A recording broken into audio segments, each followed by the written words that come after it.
Hi everyone, this is Erica Alvarez from VIP Hairlines. Today I'm going to show you how to wash your topper, especially long hair toppers.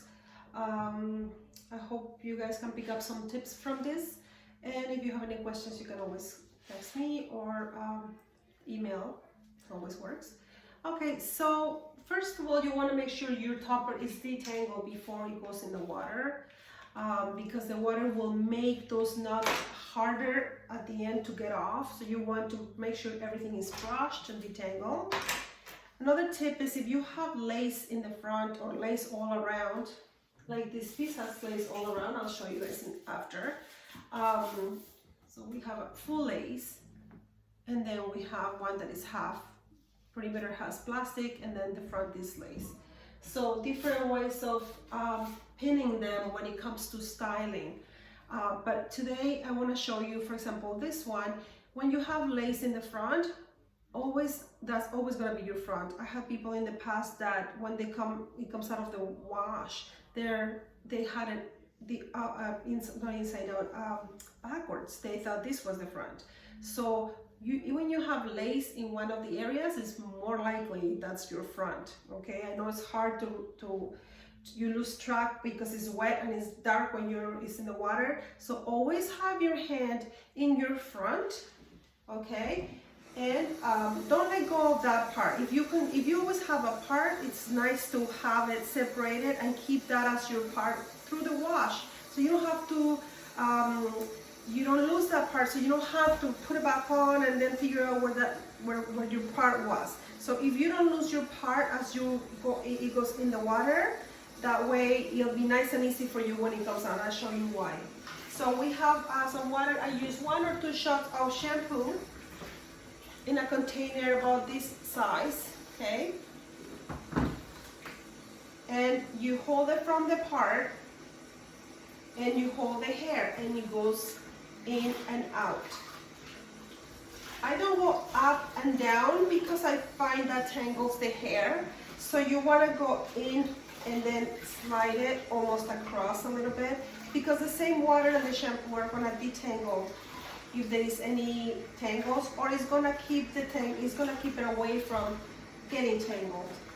Okay, so depending again how sweaty you were or how much activity you had, you want to consider doing that a couple of times. Okay, shampoo, about 2 shots of shampoo for a container this size. So you continue going, and that's the way you're going to rinse as well. Okay. This piece was new, not new, but it was clean when I put it in here, so I'm not going to shampoo it twice. But if you are sweating and it's summer especially, you might want to do this a couple of times. Okay, so after you get this rinse and there's no more shampoo coming out,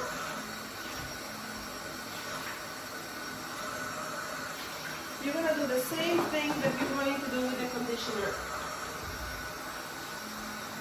I put a little bit in the hair and a little bit in the water, and continue doing the same movements we did earlier. So in and slide it out.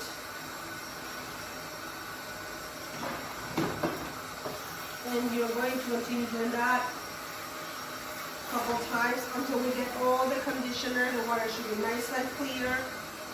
That means the hair is clean. Bubbles is still in here, so I'm going to continue doing that.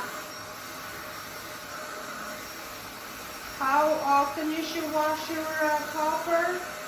Depending how really you're doing it to keep bacteria away. You're doing it for the sweat. You don't want it to smell. So everybody's different, right? It really depends how much you're wearing it and how much you're sweating when you're wearing it. Some people sweat a lot and some people don't. Some people will just use toppers to go out and occasionally. So that's how you want to keep that in mind. Some people wash it once a week. Some people twice a week. Again, summertime is always more the time everybody's sweating more and oily scalp. And okay, so it's fairly clean. So this is the other trick. Like, what are you going to do and how you wear your hair is how you want to dry it. I highly recommend not blow drying the hair toppers. I know there's human hair and everything. The only thing is, blow drying it, if you can avoid it, even it's great, because this hair needs more conditioning, it needs more taken care of. So what I highly suggest is washing them at night, so you can let it dry overnight. Okay, after shampooing and conditioner, you take it out. You can wrap it in a towel. To get maybe even 2 towels, okay, to absorb most of the water out. You let it sit there for a few minutes, and then you're gonna spray your leave-in conditioner. I usually make my own. I mix my own conditioner. I don't like it too greasy, and you start detangling from the ends, moving all the way to the roots. Make sure you have no tangles. And see, because I kept my head in the same area, the part is basically still there. I didn't lose the part. So that helps, because I don't have to put it on my head and figure out where that is. I still have an idea where my part was. For a lot of us, a big deal where the part goes. So, okay, so once you have it detangled, if you want to do the scrunch look, okay, some hair, some toppers have a nice bounce to leave a nice wave, okay? So what you want to do is use some mousse.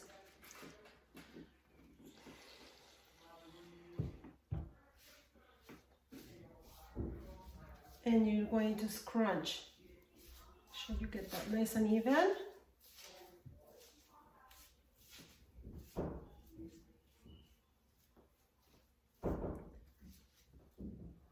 This is how you scrunch it, okay?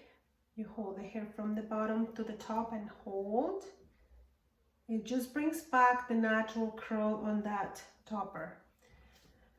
Some girls, they always asking me, how do you get my hair to look curly? This is how you work with curl. You don't wait till it dries. Okay, it has to be fairly wet. Throw some mousse. Of course, the more you work it, the more curl you're going to get. Some girls like it curlier, some just enough. This would be perfect way for tomorrow. But when you let it sit and when you're gonna dry it overnight, this is what I recommend. Can you see how I am placing it? Okay. So once I did the work with the mousse, I'll let it dry like that. If it's flat to the towel, your hair is still too wet, okay? So dry it a little bit more, because it should be able to stay nice and light. So once you go like this, it should stay put. It shouldn't not go all the way flat, you see? So the base is not very heavy with water. You can let it dry like this, and tomorrow will be a nice, beautiful curl. If you are going to make it straight or wear it straight, you want to place it. Okay, so that was if you want to do the curly look, okay? If you want it nice and straight and smooth for the next day, you place it and you comb it straight. You don't need mousse in this case, just the leave-in conditioner. And how to place the pins, okay, is very important. If you have a lace piece with clips on, for example, you want to place it, and when you're pinning it, and this is very important, so you don't rip the pieces when you're styling. You want to place the pin just around the clips, supporting each side of the clip, and about 1/4 of an inch from behind, from the front of the lace. So there is another clip. So I'm gonna put my pin right beside it and away from the front, a 1/4 inch away from the front. Every pin should hold both sides of the clips, okay? If you have just the plastic depending what kind of plastic it is or poly. If it's a strong enough poly to put pins through it, like this one is, you can put pins through it. When it comes to the lace part, if you're gonna be pulling on something like that when you're styling, you want to make sure you have enough support. Okay, so maybe like 1.5 inches apart. 1 inch to 1.5 inches apart, all the pins. So when you're pulling, you're not tearing that lace or the poly. If your poly is very thin and it's not meant to be perforated with the pin, I would suggest taping it. Just taping it for styling purposes, right? Tape it to your mannequin, and that's the way we style those bases. So if this has to be a smooth look for tomorrow, you let it dry in the towel too for a bit, and then you want to make sure to smooth the hair as if you were doing it straight. And it's gonna dry like this overnight. And what that's gonna reduce is that you're not using the heat on your topper all the time when you need it dry. So always a good idea to have two.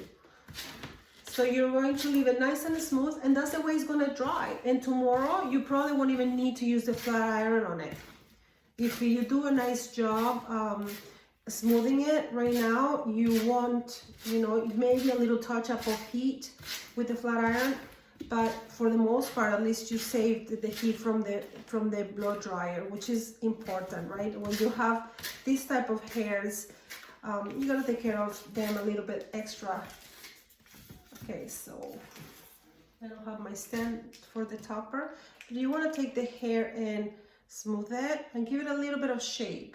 So when you're looking here at the bottom, smooth it. Don't just leave it like just anything, like smooth it a little bit, give it some shape so it dries like that. Okay, so let's see. Sometimes even a comb might work better than a brush. So just by doing this, you're already saving quite a bit of styling for the morning. Okay, like you're gonna need very, very little touch up in the morning. So this is what I recommend to do as far as style goes. And then in the morning you can style it, you just give it more volume if you want to, you can smooth it with a flat iron, but the pinning is very important so you guys don't tear your pieces. Like I said, in the poly areas, you're gonna need tape, double-sided tape, of course, to help you style it. There's some nice stands for these guys too, like suction, which are great. So that way it allows you to pull and style. And that's it. There's a styling sprays for the heat. But like I said, if you do a good job of washing it at night, let it dry, either curly look or prepare it for the smooth look in the morning, try to avoid as much as the heat as you can. It'll just prolong the life of the hair. Okay, girls? Any questions, please feel free. VIP Hairlines, Eric Alvarez. Thank you.